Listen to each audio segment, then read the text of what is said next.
नमस्कार, कलाम एकेडमी के digital platform पर आप सभी विद्यार्थियों का एक बार फिर से बहुत बहुत स्वागत, अभिनंदन, आदाब, आभार, इस्तकबाल, खैर मकदम है। मैं हूं विवेक, एक बेहद महत्वपूर्ण कक्षा लेकर आप लोगों के बीच में हाजिर हूं और इस वीडियो में हम बात करेंगे विकास की विभिन्न अवस्थाओं पर। विकास की वो तमाम अवस्थाएं जिनसे जुड़े हुए प्रश्न हमसे पूछे जाते हैं और अक्सर विद्यार्थी इन प्रश्नों को गलत भी करके आ जाते हैं, लेकिन हम इन्हें बहुत ही डिटेल में, बहुत ही डिटेल के साथ पढ़ने की कोशिश करेंगे। बात करते हैं विकास की अवस्थाओं की।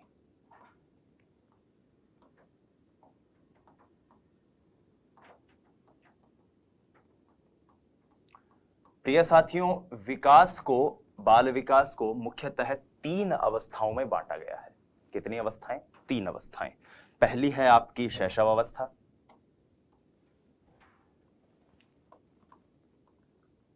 शैशव अवस्था जिसको हम इन्फेंसी भी कहते हैं।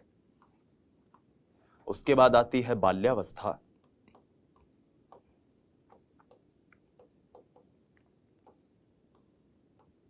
और बाद में आती है किशोरावस्था। तीसरी अवस्था है किशोरावस्था। ये 3 अवस्थाएं हैं जिनको हम इसमें जानने की, समझने की कोशिश करते हैं। आइए, लेकिन अक्सर परीक्षा में क्या होता है, बाल्यावस्था की जगह पूर्व बाल्यावस्था और उत्तर बाल्यावस्था हमारे सामने आती है। तो ऐसे में सवाल ये उठता है कि साहब, ये पूर्व बाल्यावस्था, उत्तर बाल्यावस्था क्या है? आइए जानने की कोशिश करते हैं। जब हम परीक्षा की तैयारी कर रहे हैं, खासतौर पर रीट के दृष्टिकोण में बात कर रहे हैं, तब हम 4 अवस्थाओं को समझने की कोशिश करते हैं, जिनमें एक है शैशवावस्था,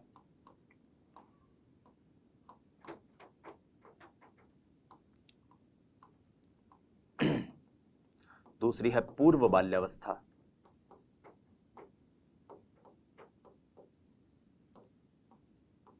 तीसरी है उत्तर बाल्यावस्था, लेटर चाइल्डहुड,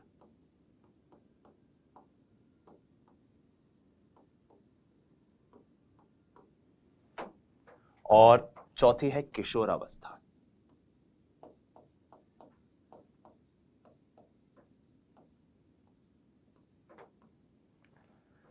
शैशवावस्था चलती है जन्म से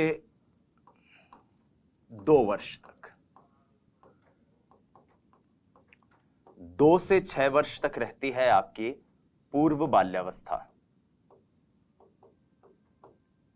6 से 12 वर्ष तक होती है उत्तर बाल्यावस्था, और 12 से 18 वर्ष तक चलती है आपकी किशोरावस्था।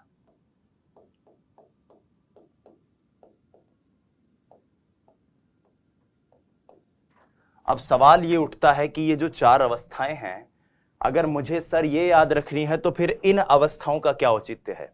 क्योंकि कई बार परीक्षा में वो शैशवावस्था, बाल्यावस्था, किशोरावस्था के प्रश्न भी दे देता है, कई बार वो इस तरह से वर्गीकृत करता है। तो आपको मैं एक छोटी सी ट्रिक बता रहा हूं, आप इसको याद रखिएगा, क्योंकि परीक्षा में या पाठ्य पुस्तकों में आप जो पढ़ते हैं वहां पर दोनों प्रकार के वर्गीकरण दिए हुए होते हैं, इसलिए हम अक्सर कंफ्यूज हो जाते हैं। सबसे पहले तो आपको इस वर्गीकरण को आत्मसात करना है कि अवस्थाओं को 4 प्रकार से हम बांटेंगे, क्योंकि एलिजाबेथ हॉरलॉक ने भी इसी प्रकार से इन्हें वर्गीकृत किया है। दूसरी बात, जब भी कभी प्रश्न ऐसा हो कि जिसमें पूर्व बाल्यावस्था, उत्तर बाल्यावस्था की जगह सिर्फ बाल्यावस्था दिया हो, तो आपको यह ध्यान करना है, यह याद रखना है कि उक्त परिस्थिति में शैशव अवस्था और पूर्व बाल्यावस्था ये दोनों मिलकर क्या बन जाएंगी? शैशव अवस्था। यानी उक्त परिस्थिति में शैशवावस्था कहां से कहां तक होगी? जन्म से 6 वर्ष तक या 5 वर्ष तक, जो भी हम, कई बार पुस्तकें 5 वर्ष लिख देती है, कई बार 6 वर्ष। बाल्यावस्था अब उत्तर बाल्यावस्था हो जाएगी, जो कि 6 से 12 वर्ष तक है, और किशोरावस्था एज इट इज अपनी बनी रहेगी। तो पहले तो आपको इस बात को याद रखना है, इस बात को क्लियर रखना है कि किस प्रकार से विकास की अवस्थाएं जो हैं ये परिभाषित हुई हैं, इनको वर्गीकृत किया गया है। अब आइए एक एक करके विकास की अवस्थाओं को जानने की कोशिश करते हैं, और इन अवस्थाओं की प्रक्रिया में हमारे लिए जो सबसे महत्वपूर्ण अवस्था है वो है शैशव अवस्था और पूर्व बाल्यावस्था। मैं ऐसा क्यों कह रहा हूं? क्योंकि जब हम फर्स्ट ग्रेड के बारे में बात करते हैं, फर्स्ट ग्रेड की तैयारी करते हैं, तब हम किशोरावस्था पर ज्यादा फोकस करते हैं। लेकिन जब हम रीट की तैयारी कर रहे हैं तो रीट के पाठ्यक्रम में, या फिर यूं कहूं कि रीट के शिक्षक बनने के बाद आप जिन बच्चों को पढ़ाएंगे वो ज्यादातर शैशव अवस्था और बाल्यावस्था के बच्चे ही होंगे, तो आपका फोकस भी उन्हीं बच्चों पर होना चाहिए। इसलिए शैशव अवस्था हमारे रीट के दृष्टिकोण से बहुत इंपॉर्टेंट स्टेज है। आइए बात करते हैं शैशव अवस्था की।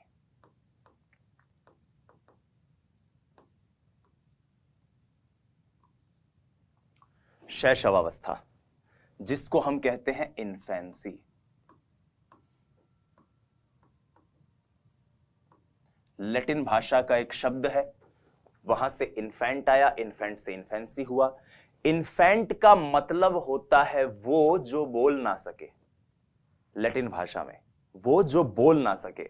और आप देखते हैं कि एक बच्चा अमूमन इसी अवस्था में बोलना सीखता है, इसलिए इसको आपको जानना सबसे ज्यादा जरूरी है। ये जन्म से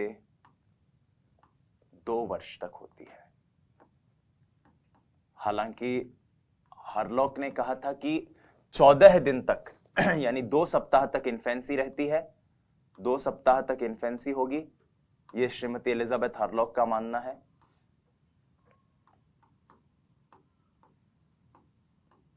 और फिर 2 सप्ताह से 2 साल तक जो होता है उसको कहते हैं बेबीहुड,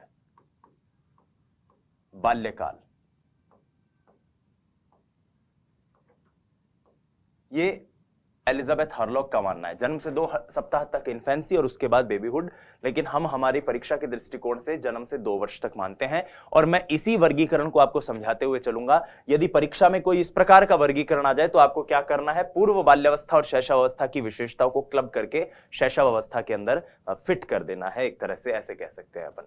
अब आइए बात करते हैं शैशव अवस्था की। शैशव अवस्था, जिसको सीखने का आदर्श काल कहा गया है, शैशवावस्था जिसके बारे में यह कहा गया है कि यहां पर जो विकास होता है वो बहुत ज्यादा महत्वपूर्ण होता है। शैशवावस्था जिसके बारे में मनोवैज्ञानिक मानते हैं, क्योंकि हमने विकास के सिद्धांत में भी पढ़ा था कि आरंभिक विकास यानी विकास की नींव जहां से पड़ती है वो ज्यादा महत्वपूर्ण है। तो आइए अब शैशवावस्था की एक एक करके सारी विशेषताओं को डिटेल में समझने की कोशिश करते हैं। पहली विशेषता शैशवावस्था की जो है वो है तीव्र शारीरिक विकास, रैपिड फिजिकल डेवलपमेंट। जो शारीरिक विकास होता है बालक का वो इस अवस्था में सबसे तेज होता है। आपको सिर्फ ये पॉइंट याद रखने हैं। इस अवस्था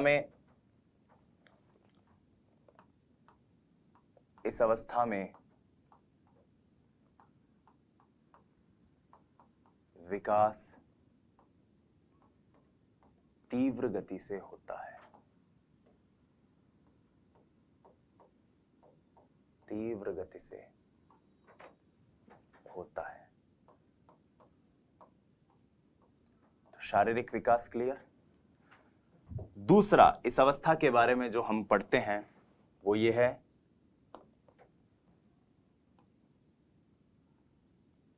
तीव्र अधिगम की दर।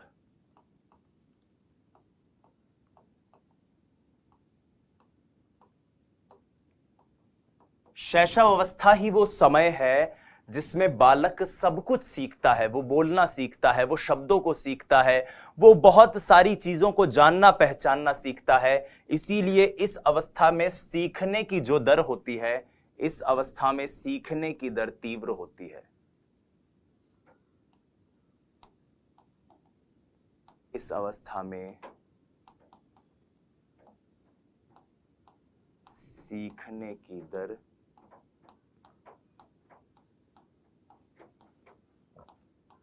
तीव्र होती है।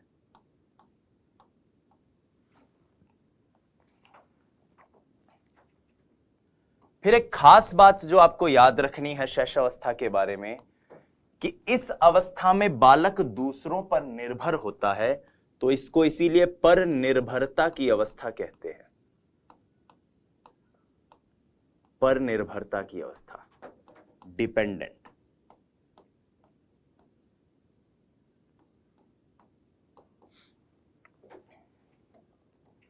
क्योंकि बालक अपनी सभी दैनिक जरूरतों के लिए, चाहे वो भोजन हो, चाहे नित्य क्रम हो, सबके लिए अपने माता पिता पर और इन पर निर्भर रहता है। तो इसमें बालक, इस अवस्था में बालक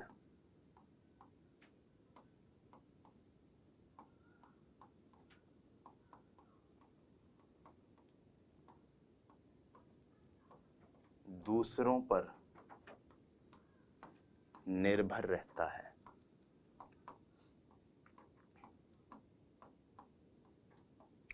और दूसरों पर वो निर्भर क्यों रहता है? क्योंकि वो शारीरिक मानसिक रूप से इस अवस्था में अपरिपक्व होता है, इसीलिए इसे अपरिपक्वता की अवस्था भी कहते हैं। अपरिपक्वता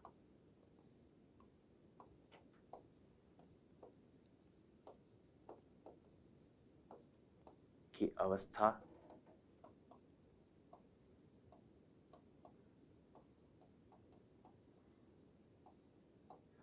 इमेच्योरिटी। शारीरिक मानसिक रूप से परिपक्व नहीं होता, यानी शारीरिक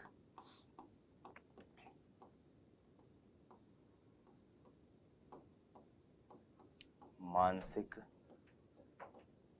रूप से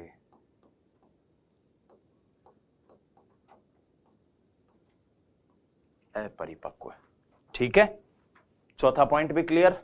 ये आपको एज इट इज याद रखने हैं। रीट में जब पूछे जाते हैं तो सीधा पूछता है निम्न में से शैशवावस्था की विशेषता है, निम्नलिखित में से शैशवावस्था की विशेषता नहीं है। मैं यहां पर ज्यादा कुछ स्टेटमेंट इसलिए नहीं लिखवा रहा हूं कि फला मनोवैज्ञानिक ने क्या कहा, फला मनोवैज्ञानिक ने क्या कहा, क्योंकि अक्सर पूछे नहीं जाते। तो हम सिर्फ उन्हीं चीजों के ऊपर फोकस कर रहे हैं जो पूछी जाती है, जो हमें हमेशा जो ट्रेंड कहता है और जिनसे प्रश्न आने की संभावना सबसे ज्यादा रहती है। अब यहां पर दो विशेषताएं और समझते हैं जो बड़ी महत्वपूर्ण है, जिनमें विद्यार्थी अक्सर कंफ्यूजन में रहते हैं, और वो है सामाजिकता के अभाव की अवस्था। सामाजिकता के अभाव की अवस्था। सामाजिकता का मतलब क्या है? सामाजिकता का मतलब यह है कि समाज के जो नियम कायदे कानून हैं, समाज के जो तौर तरीके हैं, समाज की जो विधि है जिससे समाज चलता है, गवर्न होता है, उन विधियों को आप स्वयं में आत्मसात कर पाएं, उन विधियों को आप स्वयं में ले पाएं। तो इस अवस्था में बच्चा शारीरिक मानसिक रूप से अपरिपक्व है, तो वो समाज को भी कहां से समझेगा? जाहिर सी बात है, इसीलिए इसको लैक ऑफ सोशल बिहेवियर की स्टेज कहते हैं। Lack of social behaviour.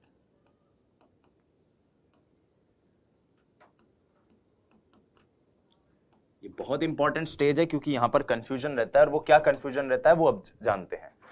अगर मैं इसे सामाजिकता के अभाव की अवस्था कह रहा हूं तो क्या मैं इसे असामाजिकता की अवस्था कह सकता हूं? क्या मैं कह सकता हूं कि यह अवस्था असामाजिकता की अवस्था है? तो उत्तर होगा नहीं। हम इसे असामाजिकता की अवस्था नहीं कह सकते।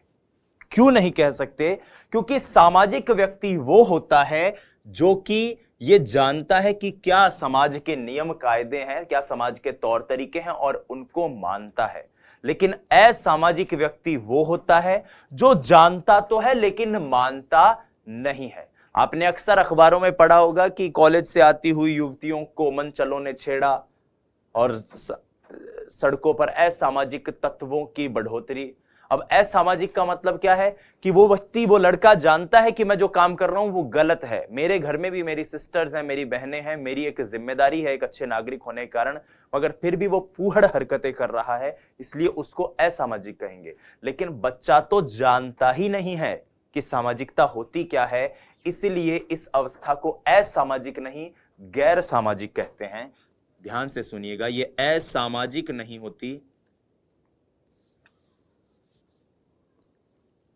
असामाजिक नहीं कहेंगे आप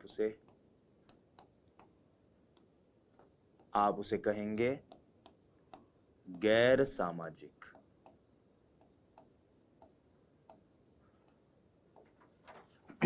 असामाजिक नहीं कहोगे आप, गैर सामाजिक कहोगे। ये बात आप याद रखिएगा, कंठस्थ कीजिएगा, क्योंकि ये बहुत इंपॉर्टेंट है। असामाजिक नहीं, गैर सामाजिक। ठीक है। ठीक इसी प्रकार से एक और हम इस अवस्था की विशेषता जानते हैं, और वो है नैतिकता के अभाव की अवस्था। नैतिकता के अभाव की अवस्था।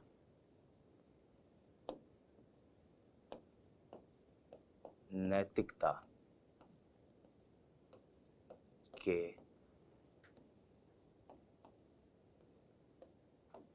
अभाव की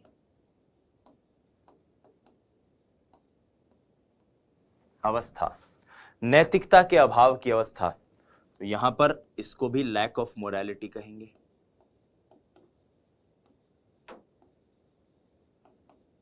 पहला सवाल यह उठता है कि नैतिकता होती क्या है साथियों। नैतिकता से अभिप्राय है कि अपने स्वविवेक से किसी भी विषय, वस्तु, विचार, संप्रत्यय, अवधारणा के सही या गलत होने का निर्णय ले पाने की क्षमता। कोई चीज सही है या गलत है, कितनी सही है, कितनी गलत है, यह निर्णय लेने की शक्ति आप में है या नहीं है, ये किसके जरिए पता चलती है? नैतिकता के जरिए। और इस अवस्था में तो बालक शारीरिक, मानसिक रूप से पूरी तरह अपरिपक्व होता है, दुनिया को देख रहा होता है। भाई कोई चीज सही है या गलत है, ये जानने के लिए यह भी तो जरूरी है कि मुझे यह पता चले कि वो चीज क्या है। हाँ या ना? सबसे पहले मुझे यह जानना जरूरी है ना कि वो चीज क्या है, तभी तो मैं कहूंगा कि वो सही है या गलत है। तो इस अवस्था में बालक को यह कुछ भी भान नहीं रहता, कुछ भी पता नहीं रहता, इसलिए इसको लैक ऑफ मोरालिटी की स्टेज कहते हैं। अब सवाल यहां पर यह आता है कि अगर मैं इसे लैक ऑफ मोरालिटी की स्टेज कह रहा हूं, तो क्या मैं इसे अनैतिकता की अवस्था कह सकता हूं? नहीं। अनैतिक, इमोरल उसे कहते हैं जो व्यक्ति जानता है कि क्या चीज नैतिक है, मगर उसके बावजूद वो उसे स्वीकार नहीं करता, उसके बावजूद वो गलत कार्य कर रहा है। तो यहां पर एक और चीज याद रखिएगा कि ये अनैतिक नहीं है, बच्चा अनैतिक नहीं होता, इमोरल नहीं होता, और क्या होता है? एमोरल होता है। एमोरल मतलब वो जिसे पता ही नहीं है मोरालिटी क्या है। भाई आप अगर शेर के पिंजरे में चले जाएं और फिर बोलें शेर ने मुझे मार दिया, तो शेर को थोड़ी पता है कि आप रीट की तैयारी कर रहे हो, आपके ऊपर बहुत सारी जिम्मेदारी है, उसको तो सिर्फ अपने भोजन से मतलब है। तो इस प्रकार से एक व्यक्ति में इस वक्त फ्री विल होती है। फ्री विल इसी कॉन्सेप्ट को कहा जाता है। फ्री विल का मतलब कि आप अपने मन की कर रहे हो, आपको यह नहीं पता कि क्या सही है क्या गलत है, सामाजिक रूप से, नैतिक रूप से क्या सही है क्या गलत है। तो ये 6 पॉइंट आपको पूरी तरह से याद रखने हैं, समझने हैं, कंठस्थ रखने हैं। आइए आगे बढ़ते हैं और अगले पॉइंट पे बात करते हैं। 7th पॉइंट, जैसा कि मैंने अभी बताया कि बच्चा जो है वो इस वक्त सिर्फ अपने बारे में सोचेगा, खाने पीने और इन सब चीजों के बारे में, क्योंकि और तो उसे कुछ चाहिए नहीं। भाई नींद आ रही है तो रोने लग जाएगा, भूख लग रही है तो रोने लग जाएगा, उसको अगर कोई पसंद नहीं आ रहा है व्यक्ति तो रोने लग जाएगा, मतलब उसको सिर्फ अपने आप से मतलब है। तो इस अवस्था में बालक होता है स्वार्थी व आत्म केंद्रित।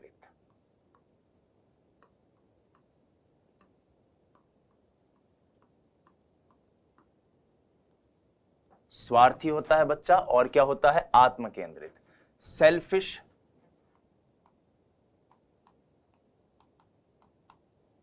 And self centred.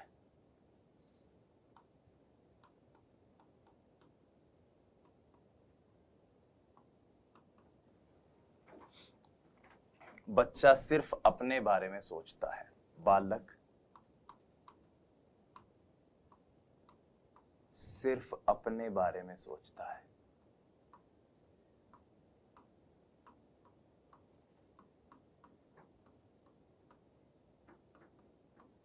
ऐसा होता है ना, कई बार आप से किसी ने कल फोन पे बात कर ली, बच्चे ने, आपका कोई रिश्तेदार का कोई बच्चा है, अगले दिन आपने फिर फोन लगाया कि वो आपसे बात करेगा, वो नहीं करेगा, उसको कोई मतलब नहीं है, वो मोबाइल को देखता रहेगा, ही हंस लेगा, छोड़ देगा, पक जाएगा, उसको कोई मतलब नहीं है क्या है। आप कौन हो, वो खुद कौन है, उसे सिर्फ अपनी जरूरतों से मतलब है। और इसीलिए बच्चे को इस वक्त स्वार्थी कहा जाता है, सेल्फ सेंटर्ड कहा जाता है, आत्म केंद्रित कहा जाता है। और इसी आत्म केंद्रिता के कारण कई बार इवन फ्राइड ने भी कहा है कि इस अवस्था में भी नार्सिसिज्म दृष्टिगत होता है। नार्सिसिज्म मतलब स्वमोह, अपने आप से मोह करना। सेकंड ग्रेड ने ये क्वेश्चन पूछ भी रखा है कि नार्सिसिज्म कौन सी अवस्था में दृष्टिगत होता है, और उस प्रश्न का उत्तर शैशव अवस्था ही माना गया था। ठीक है, तो इसलिए स्वार्थी व आत्म केंद्रित इस प्रकार से आप कह सकते हो। आइए अगले पॉइंट पर चलते हैं। इस अवस्था में बालक का जो व्यवहार होता है वो मूल प्रवृत्त्यात्मक होता है। मूल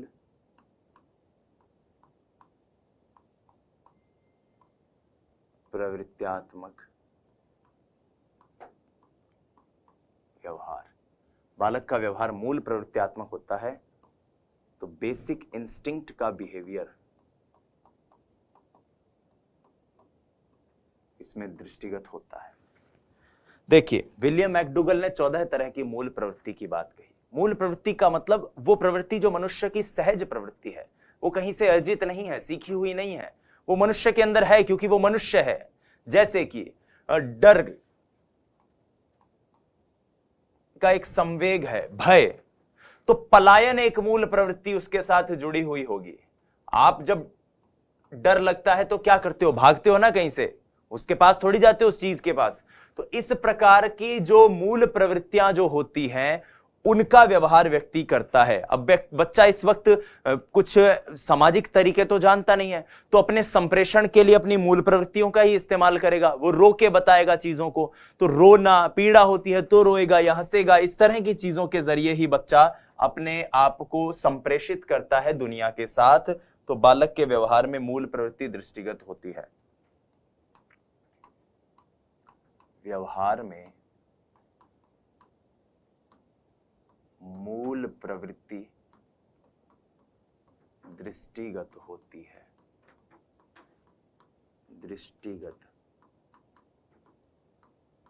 होती है।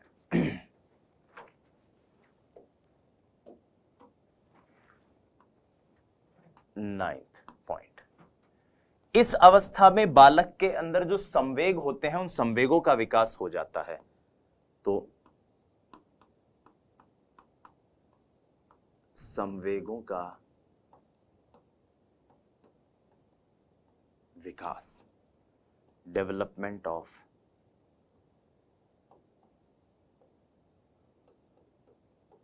इमोशंस।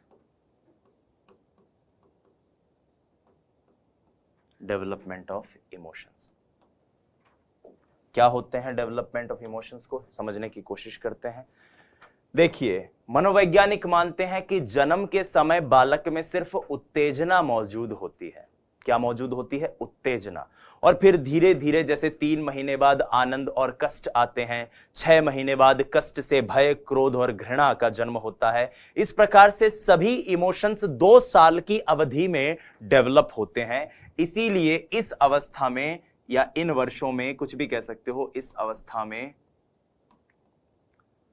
संवेगों का विकास हो जाता है। संवेगों का विकास हो जाता है।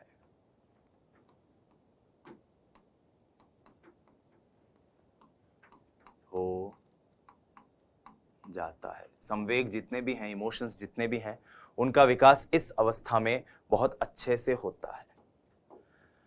फ्राइड भाई साहब का एक कथन है जो बड़ा इंपॉर्टेंट है। फ्राइड भाई साहब कहते हैं कि बालक जो होता है, शिशु जो होता है, इन्फेंट जो होता है, उस इन्फेंट में काम वासना की तीव्रता देखी गई है। ठीक है, काम वासना की तीव्रता देखी गई है, लेकिन कामांग जो हैं वो पूरी तरह परिपक्व नहीं होते हैं अभी। लेकिन उसके बावजूद आप इस बात को याद रखिएगा कि काम प्रवृत्ति की तीव्रता, सेक्सुअल इंस्टिंक्ट जो है, सेक्सुअल बिहेवियर जो है किसी बच्चे का, वो इस वक्त सबसे ज्यादा तीव्र होता है। तो तीव्र काम प्रवृत्ति, रैपिड सेक्सुअल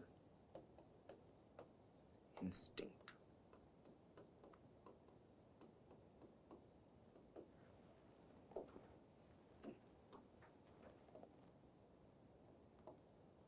काम उत्तेजना में तीव्रता होती है।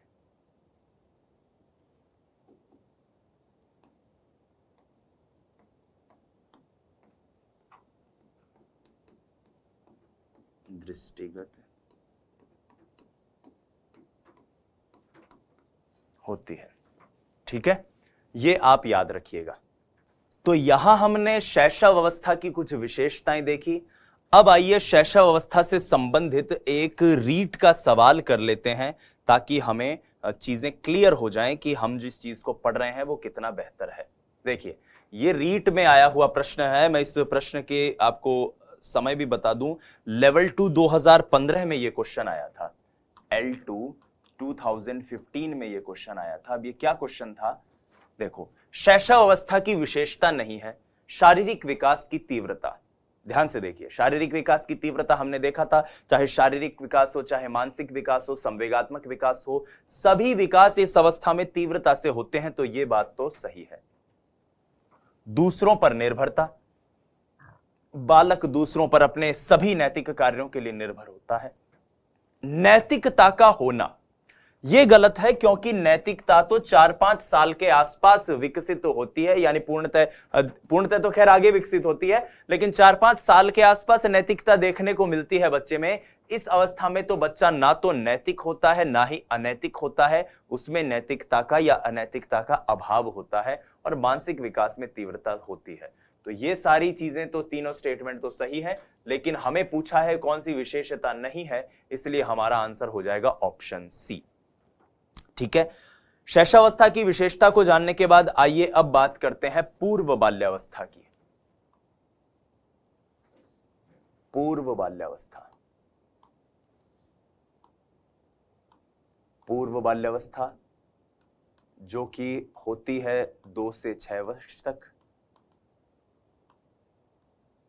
पूर्व बाल्यावस्था जिसको हम कहते हैं प्री चाइल्डहुड।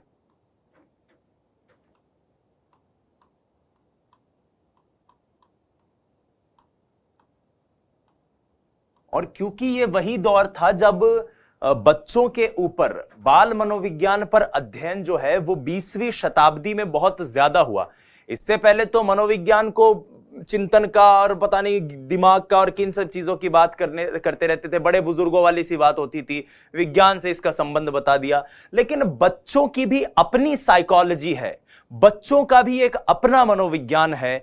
इसके ऊपर व्यापक अध्ययन 20वीं सदी में होने शुरू हुए, और इसीलिए क्रो एंड क्रो को यह कहना पड़ा कि 20वीं शताब्दी बच्चों की शताब्दी है या बालकों की शताब्दी है। क्रो एंड क्रो, क्रो एवं क्रो। 20वीं शताब्दी बालकों की शताब्दी है। किसने कही है ये बात? बालकों की शताब्दी है। ठीक है, जब हम पूर्व बाल्यावस्था और उत्तर बाल्यावस्था को पढ़ रहे हैं या पढ़ेंगे, तो एक चीज आप याद रखिएगा कि इस पूर्व बाल्यावस्था में हमें इसके कुछ नाम हैं जिनको जानना बहुत जरूरी है, जिनको हमें पता करना चाहिए कि इस अवस्था को और किस किस नाम से जाना जाता है। तो पूर्व बाल्यावस्था को जिन नामों से जाना जाता है, पहले हम वो नाम जानने की कोशिश करते हैं। पूर्व बाल्यावस्था को कहा जाता है टॉय एज। टॉय एज यानी खिलौनों की अवस्था। बच्चा खिलौनों से खेलता है और इसीलिए इसे खिलौनों की अवस्था भी कहते हैं। इस अवस्था को डियर स्टूडेंट्स, बच्चा खिलौनों से तो खेलता है, लेकिन बच्चा खेलता कैसे है? बच्चा अकेला खेलता है इस अवस्था में, किसी के साथ नहीं खेलता है। वो स्वयं से अपना खेलता कूदता है और घर पर ही रहता है। क्या करता है? घर पर ही रहता है, इसीलिए वो विद्यालय भी नहीं जाता। तो इस कारण इसको पूर्व विद्यालय अवस्था या विद्यालय पूर्व अवस्था भी कहते हैं। विद्यालय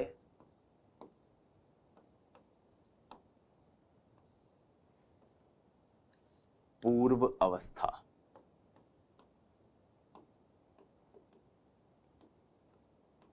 विद्यालय पूर्व अवस्था मतलब प्री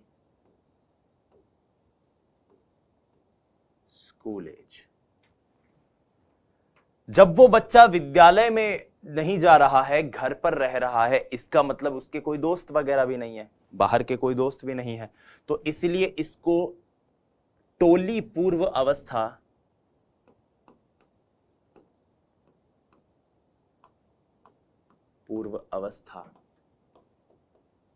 या समूह पूर्व अवस्था या प्राक टोली अवस्था भी कहते हैं, जिसका अंग्रेजी में मतलब होता है प्री गैंग एज।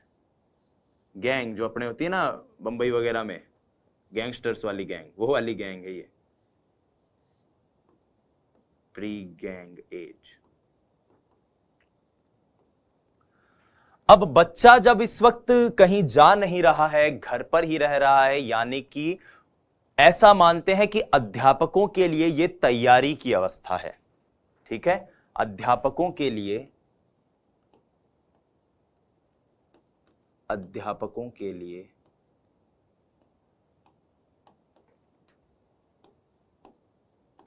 तैयारी की अवस्था, क्योंकि घर पे ही वो तैयार हो रहा है अब कि भाई कुछ समय तक वो यहां रहेगा और फिर कुछ साल बाद वो आएगा स्कूल में। तैयारी की अवस्था, प्रिपरेशन एज।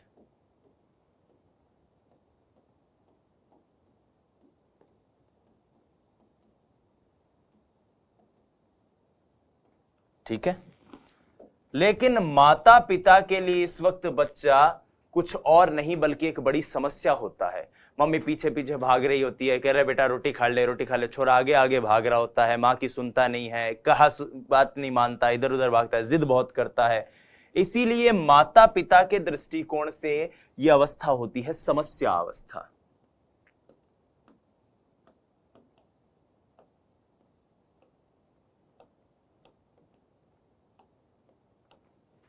समस्या अवस्था, प्रॉब्लमैटिक एज या प्रॉब्लम एज।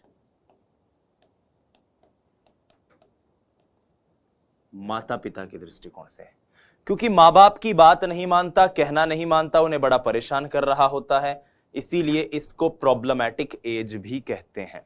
ठीक है, तो विद्यालय पूर्व अवस्था, टोली पूर्व अवस्था, अध्यापकों के लिए तैयारी की अवस्था, समस्या अवस्था, ये सारी हमने इस अवस्था की कुछ विशेषताएं देखी। अब आइए पूर्व बाल्यावस्था की कुछ महत्वपूर्ण विशेषताओं को जानने की कोशिश करते हैं। पूर्व बाल्यावस्था के जरिए बाल्यावस्था को समझने की कोशिश करते हैं।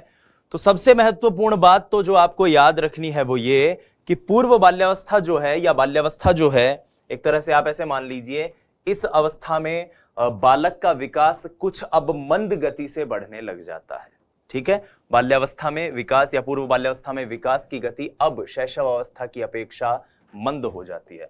कुछ 5-6 पॉइंट है जो हमें लिखने हैं ताकि इनसे विशेषताओं से अगर कोई प्रश्न बने तो हम कर पाए। तो विकास की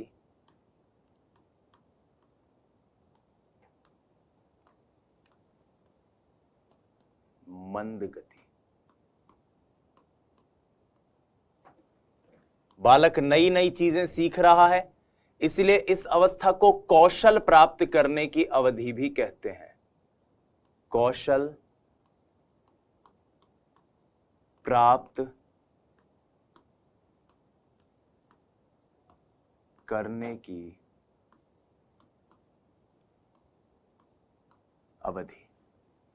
ठीक है, इस अवस्था में बालक जिज्ञासु बहुत होता है, कब, क्यों, कैसे, क्या, ऐसे प्रश्न पूछता रहता है। मम्मी ये क्यों हुआ, मम्मी वो क्यों हुआ, ये क्या होता है, वो क्या होता है, क्योंकि ऐसे ही वो अपने ज्ञान का निर्माण कर रहा होता है। तो इसीलिए इस अवस्था को कई मनोवैज्ञानिक तो प्रश्न पूछने की अवस्था कहते हैं। पूछने की अवस्था,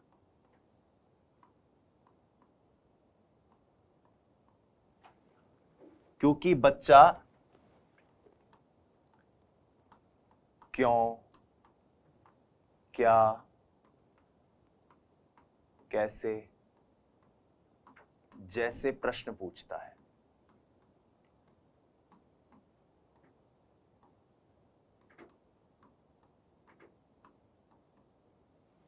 ठीक है, और इसी कारण, प्रश्न पूछने के कारण जो प्रवृत्ति होती है प्रश्न पूछने के पीछे, उसकी वो होती है जिज्ञासु प्रवृत्ति।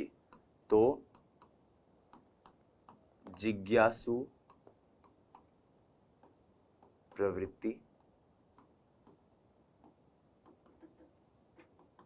Curiosity in behaviour.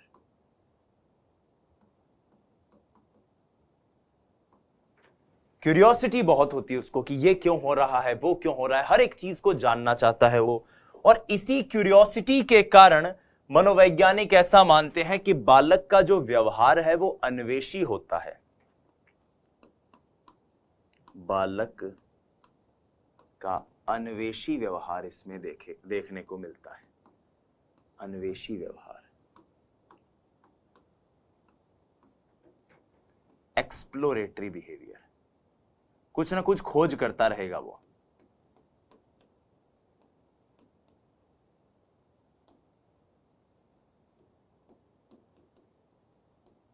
कुछ ना कुछ खोज करता रहेगा, ये तोड़ दिया, वो मत दिया, ये कर दिया, वो कर दिया, तो कुछ ना कुछ एक्सप्लोर करता रहेगा। इसलिए बालक का व्यवहार इस अवस्था में कैसा दिखाई देता है? अन्वेषी व्यवहार दिखाई देता है। एक और प्रवृत्ति जो इस वक्त इस अवस्था में देखने को मिलती है वो ऐसा है कि इस वक्त बच्चा खिलौनों से तो खेलता है, हमने इस अवस्था का नाम ही पढ़ा है खिलौनों से खेलने की अवस्था, लेकिन इस अवस्था में यह देखा गया है कि बालक खिलौनों से भले ही खेले मगर अपने खिलौनों को ना तो किसी को देता है, और दूसरी चीज खुद भी एक खिलौने से ज्यादा देर तक नहीं खेलता। ठीक है, तो एक खिलौने से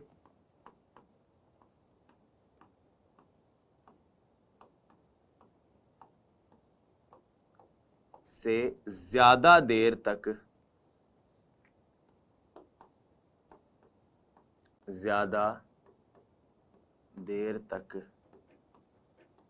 नहीं खेल पाता। एक खिलौने से ज्यादा देर तक नहीं खेलता वो। ठीक है, खिलौना मिल गया लेकिन खेलेगा, जिद कर लेगा तो खेलेगा, लेकिन थोड़ी देर बाद भूल जाएगा। अक्सर आपने एक ऐसी घटना देखी होगी कि दो महिलाएं अगर कभी मेले में जा रही हैं तो एक बच्चा जिद कर लेता है, मन तो गाड़ी दे रहा, मन तो ट्रेन दे रहा, मन तो बंदूक दे रहा। तो पड़ोस वाली महिला कहती है कि बेटा भाभी जी इस बच्चे को दिला दो, जिद कर रहा है। तो माँ कहती है कि भाभी जी आप जानती नहीं हो, अभी तो ये चिल्ला के इसको ले जाएगा, घर पे जाके 5 मिनट खेलेगा और फिर इधर उधर कर देगा उसको। तो क्योंकि बच्चा एक खिलौने से ज्यादा देर तक नहीं खेलता, यह भी इस अवस्था की विशेषता है। ब्रूनर और हेरोन ने इसके ऊपर बकायदा एक परीक्षण किया था और उसके जरिए इस बात का पता लगाया था। इस अवस्था में बच्चा जो है उसकी कल्पना शक्ति में बड़ी बाहुलता देखने को मिलती है। तो कल्पना की बहुलता,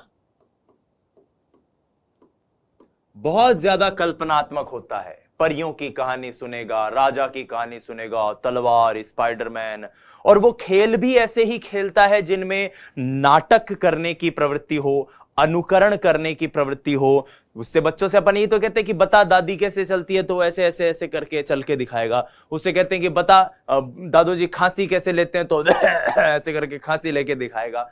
तो कल्पना की बहुलता है और इसी कारण व्यवहार में अनुकरण देखने को मिलता है। अनुकरण मतलब किसी चीज की नकल करना, तो अनुकरण द्वारा सीखना भी इसके अंतर्गत एक प्रवृत्ति आ जाती है। अनुकरण द्वारा सीखना, इमिटेशन। मगर बच्चा मां बाप का कहना नहीं मानता, इस अवस्था में बड़ा जिद्दी हो जाता है, झक्की बेकहा परेशान करने वाला। समस्या अवस्था अपन ने बोल भी दिया है इसको। तो यह बच्चा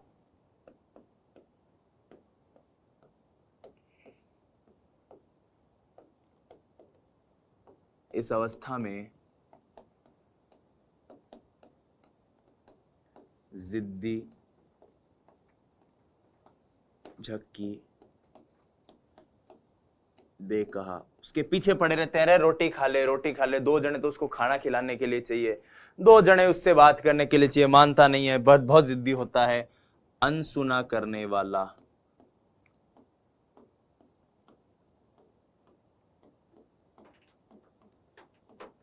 ये बालक की इस अवस्था में सबसे ज्यादा कुछ विशेषताएं देखने को मिलती हैं।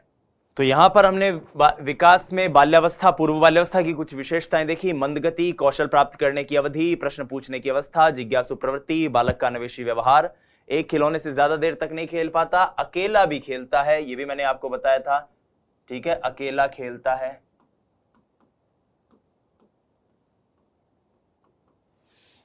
कल्पना की बहुलता है, अनुकरण द्वारा सीखता है, और बच्चा इस अवस्था में जिद्दी, झक्की, बेकहा और सुना अनसुना करने वाला ज्यादा होता है। आइए अब बाल विकास की इसी अवस्था की, इसी पूर्व बाल्यावस्था की विशेषताओं के 2 सवाल देखते हैं जो रीट में पूछे गए हैं, पहले आ चुके हैं।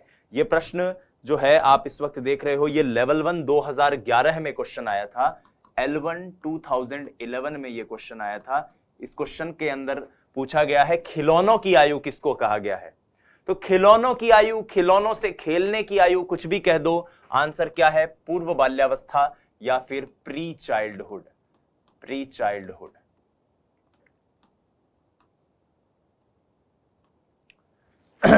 आगे बढ़ते हैं। यह बहुत इंपॉर्टेंट क्वेश्चन है, निम्न में से कौन सी पूर्व बाल्यावस्था की विशेषता नहीं है। यह क्वेश्चन जो है प्यारे विद्यार्थियों, यह आया हुआ है लेवल 1 2011 में, यह भी L1 2011 के अंदर आया हुआ क्वेश्चन है। और इस क्वेश्चन को बहुत डाइसी क्वेश्चन कहा जाता है। क्यों कहा जाता है, ध्यान से सुनना, ध्यान से सुनना। यह क्वेश्चन एज इट इज आया था, दल में समूह में रहने की अवस्था, अनुकरण करने की अवस्था, प्रश्न करने की अवस्था और खेलने की अवस्था। इस प्रश्न का उत्तर बोर्ड ने माना था ऑप्शन डी। आप कहोगे कि साहब दल में भी तो बच्चा नहीं रहता, तो आंसर ऑप्शन ए भी होना चाहिए।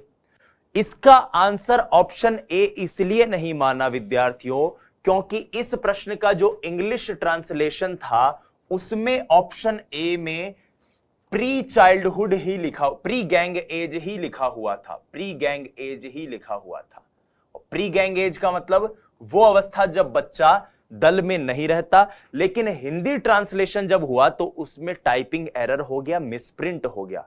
बावजूद इसके बोर्ड ने इस क्वेश्चन को डिलीट नहीं किया और आंसर डी ही सही माना, क्योंकि खेलने की अवस्था उत्तर बाल्यावस्था होती है और पूर्व बाल्यावस्था जो है वो खिलौनों से खेलने की अवस्था होती है। आप चाहें तो आधिकारिक रूप से चेक कर सकते हैं पेपर्स को, पेपर्स में प्रिंट आपको दिख जाएगा। और इसी मिसप्रिंट के कारण उन्होंने हिंदी वाले को सही नहीं माना, अंग्रेजी वाले को सही माना और प्री गैंगेज ये आंसर नहीं हुआ। दरअसल ये होना था दल समूह में नहीं रहने की अवस्था, दल समूह में नहीं रहने की अवस्था, लेकिन वो टाइपिंग एरर हो गया, मिसप्रिंट आ गया। मैं ये बात आपको आज इसलिए बता रहा हूं क्योंकि अक्सर मेरे विद्यार्थी, खासतौर पर वो जो हिंदी माध्यम से हैं, वो ये कहते हैं कि सर हमें तो ये समझ में नहीं आती, हम तो इंग्लिश में नहीं पढ़ेंगे, हिंदी में पढ़ेंगे। मेरे दोस्तों, अगर आप इन वीडियो लेक्चर्स के साथ अगर बहुत ही संगत तरीके से, व्यवस्थित तरीके से पढ़ाई करते हैं तो मैं आपको पूरा विश्वास दिलाता हूं कि हम अंग्रेजी और हिंदी दोनों भाषा के महत्वपूर्ण संप्रत्यों को साथ में डिस्कस करते हुए चलेंगे। बहरहाल इस वीडियो में सिर्फ शैशवावस्था और पूर्व बाल्यावस्था की विशेषताएं हैं। अगली वीडियो जो आपको मिलेगी उसमें उत्तर बाल्यावस्था और किशोरावस्था की विशेषताएं आपको मिलेगी। एक बार हमने अब तक जो पढ़ा है उसका रिवीजन कर लेते हैं। विकास की अवस्थाओं में सबसे पहले हमने जाना शैशवावस्था जन्म से 2 वर्ष, पूर्व बाल्यावस्था 2 से 6 वर्ष, उत्तर बाल्यावस्था 6 से 12 और किशोरावस्था 12 से 18। शैशवावस्था जिसको तीव्र शारीरिक विकास की अवस्था कहते हैं, सीखने की तीव्रता जिसमें होती है, पर निर्भरता, अपरिपक्वता, सामाजिकता का अभाव और नैतिकता का अभाव होता है। इस अवस्था में बालक स्वार्थी व आत्मकेंद्रित होता है, मूल प्रवृत्त्यात्मक उसका व्यवहार होता है, संवेगों का विकास इस अवस्था में हो जाता है और काम प्रवृत्ति की तीव्रता भी होती है। इसको लेकर रीट लेवल 2 2015 का एक क्वेश्चन हमने देखा जिसमें आंसर था कि शैशवावस्था की विशेषता नहीं है, उत्तर है नैतिकता का होना। वहीं हमने पूर्व बाल्यावस्था को जाना जिसको प्री चाइल्डहुड कहते हैं, जिसको टॉय एज कहा जाता है, विद्यालय पूर्व अवस्था कहते हैं, टोली पूर्व अवस्था कहते हैं, अध्यापकों के लिए तैयारी की अवस्था कहते हैं और माता पिता के लिए इसको समस्या अवस्था भी कहते हैं। माता पिता के लिए, क्योंकि परेशान करता है मां बाप को टाबर, ठीक है। इसकी कुछ विशेषताएं देखी। विकास अब मंद गति से होना शुरू हो जाएगा। कौशल प्राप्त करने की अवधि है। प्रश्न पूछने की अवस्था है। जिज्ञासु प्रवृत्ति है। बालक का व्यवहार इस अवस्था में अन्वेषी हो जाता है। एक खिलौने से ज्यादा देर तक नहीं खेल पाता, अकेला खेलता है। कल्पना की बहुलता होती है। अनुकरण द्वारा सीखता है और बच्चा इस अवस्था में जिद्दी, झक्की, बेकहा, अनसुना करने वाला होता है। बहुत बहुत धन्यवाद। जय हिंद, वंदे मातरम। स्वस्थ रहिए, मस्त रहिए, अपनी तैयारी में व्यस्त रहिए। नमस्कार।